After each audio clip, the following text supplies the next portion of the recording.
Reads Reads, Spider-Man Crawlspace Edition. Come check us out at the Spider-Man Crawlspace at thespidermancrawlspace.com. Well, I'm here to really hit all the reviews here the last 2 weeks, so I'm just going to get right into it. I'm going to hit right into Amazing Spider-Man number 5. Let's get into the pros. First of all, the story actually flows pretty well between the supporting cast and Anne Marie. Actually, I kind of liked everything they did.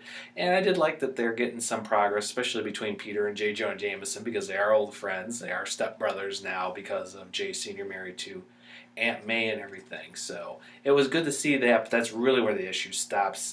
Going right into the cons, everything else is horrible. Black Cat is just ridiculous. The fact she talks about the street cred and the embarrassment for Mr. Negative, the eel, the hobgoblin, blah, blah, blah, blah, blah, blah.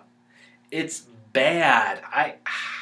My buddies here who on the Crawl Space have already reviewed this issue. I mean, there's not much more for me to say. Black Cat makes no sense. Everything with Silk being kind of the animal magnetism is bad. Don't get me even started into the whole networking and everything else that Peter is not doing it, so Johnny is doing. It's bad. Black Cat has been assassinated. This makes no sense, and the truth is it's gotten to the point now where Peter honestly should just take his mask off and show Felicia who he is and have her get her memories back, because everything else is horrible, especially the cliffhanger. Oh, the unmasking of Spider-Man. Yeah, because that's been done how many times now? It's just bad. Even Electro is poorly used here, and even him telling about Dr. Octopus took control of him, everybody's like, yeah, right, whatever. It's bad. This is probably some of the worst writing I've seen from Dan Slott in a while, and this is also some of the worst artwork by Humberto Ramos. I just read Fairy Quest. That was fantastic. It looks like everybody's just phoning in until they get to Spider-Verse in a couple months. It gets a D- from me. This was just a bad issue, and I can't say any more there.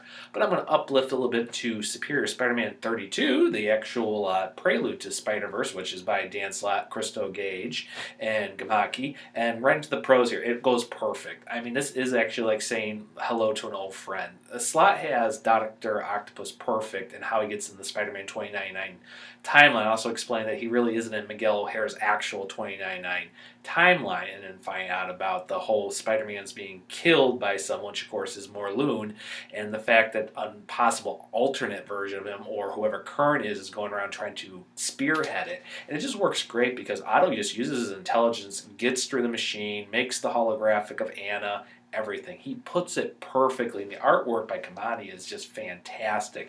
It's a little slow to get into, but it's a really good issue. So it leads into it, even though it was a $4.99 price list and it's an extra issue before we get to Spider-Verse. But I'll give it a B+.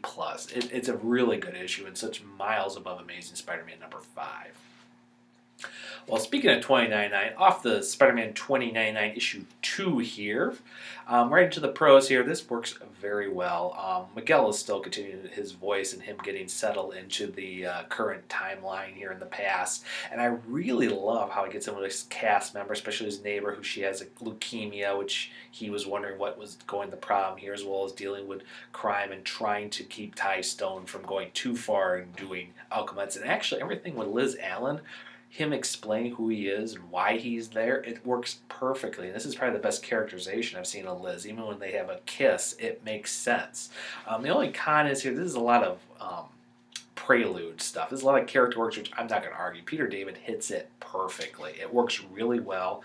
And I know we're going to get to the rest of the storylines with the Spider Slayers next issue, which concludes that before heading into Spider-Verse, but it works as a great issue. I'm giving it an A-.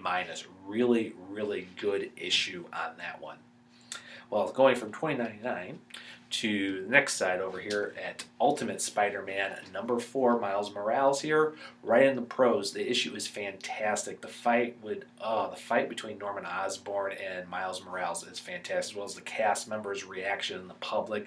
And then when Peter Parker shows up, apparently alive and well, everybody's reaction is perfect. Even Norman's reaction, and the fight scene is great.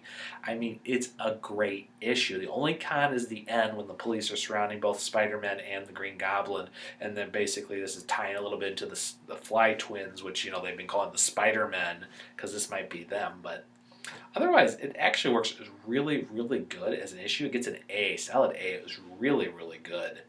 Going to Superior Foes number 14 as we get ready to conclude the first full story arc here.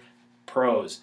it's great. The origin of Overdrive is great about how he wanted to be the villain to become the superhero and how he got his abilities and how it ties in with Mr. Negative and even his earlier appearances in Amazing Spider-Man during Brand New Day. It's great and it's hilarious. I also love the hookup between him and Beetle. Him and Janice just have a great little chemistry and repertoire, and I also love how we found out about the buses and everything. It's really good, and I also love the whole thing with Speed Demon giving up his dog so he can get some money, and then of course everything at the end with the Shocker saying he's tired of being it, he's tired of being ridiculed by everybody, and now he's the new boss in town. It's great. Gets an A plus from me. There are no cons about this. There really aren't. This is really good.